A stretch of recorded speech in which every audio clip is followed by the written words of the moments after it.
Hey everyone, let's learn about free body diagram. When we learn about Newton's laws of motion and other chapters of mechanics, we encounter several questions which are based on dynamical systems. Those dynamical systems may contain several objects like spring, pulley, inclined plane, etc. etc. In order to solve those, we need to draw forces. Drawing of forces meaning the free body diagram, with the help of which we have to solve the question. When we want to draw free body diagram, we have to follow some steps. First, we have to select the object or the position in the given system where we want to draw the free body diagram. And after that, we have to draw all possible forces acting on the object. Once we done that, then we have to see whether the direction of forces and direction of motion of the object are same or not. If it is different, then we need to split the forces into its component. After that, we should understand that each axis formed by the forces will give us one equation. In order to extract the equation, we should note that the forces which are acting along the direction of motion will be positive and forces acting opposite to the direction of motion will be negative. After that, we will write down the net forces and we will make it equal to mass multiplied by acceleration of the object where we are drawing the free body diagram.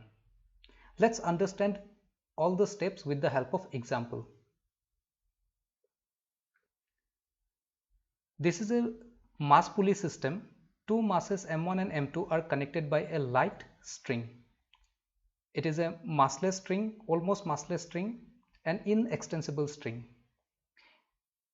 meaning the tension throughout the string will be same. Let's consider that m2 is moving down with the acceleration a and m1 is moving up with the acceleration a. So first step is to choose the object where we need to draw the free body diagram. m1, m2 and pulley are the three objects where we can draw the free body diagram. Nonetheless, we can also draw the free body diagram on the ceiling. When we draw free body diagram on M1, we see the two forces acting on it. First force is the weight of the body, which is m1g, and another force being the tension provided by the string. Tension is acting along opposite direction because tension is a reactionary force. Since m1 is moving up, therefore tension will be positive because tension is along the direction of motion. Now when I write the equation for m1, I will consider tension to be positive and m1g to be negative. Once I write that, I will make this equal to m1 multiplied by a, mass of the object multiplied by acceleration of the object. Let's come to m2. In m2 as well, two forces are acting. One is weight of the body, another is tension. Tension will be same but in the opposite direction from the m1. So for this case, m2g will be positive because m2g is acting along the direction of motion and tension will be negative. We will write this and after that we will make it equal to mass of the object m2 multiplied by the acceleration, and that's how we extract two equations from this free body diagram. Let's understand this with the help of another example. Here a block of mass m is sliding down an inclined plane, smooth inclined plane, under the action of gravity.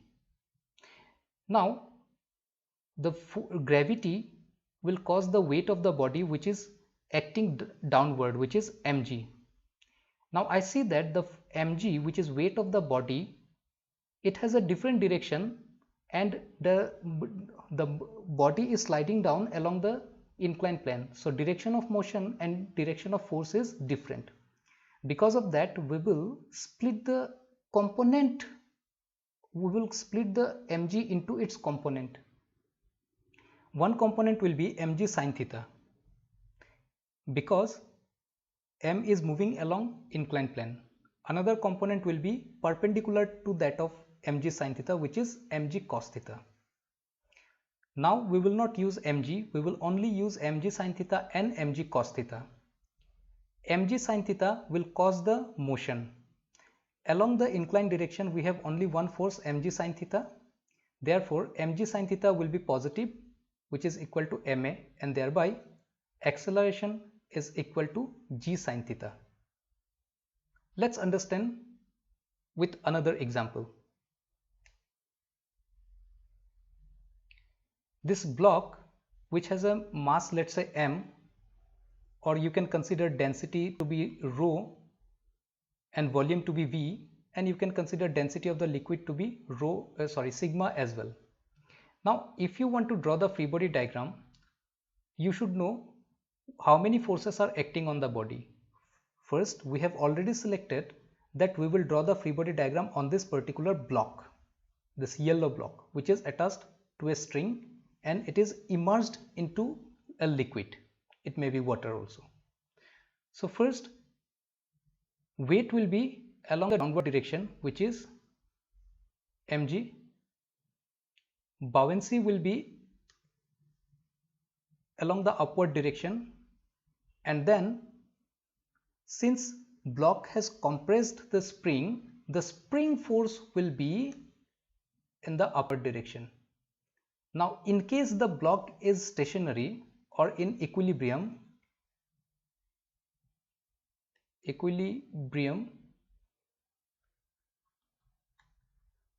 then this mg will be balanced by spring force plus buoyancy.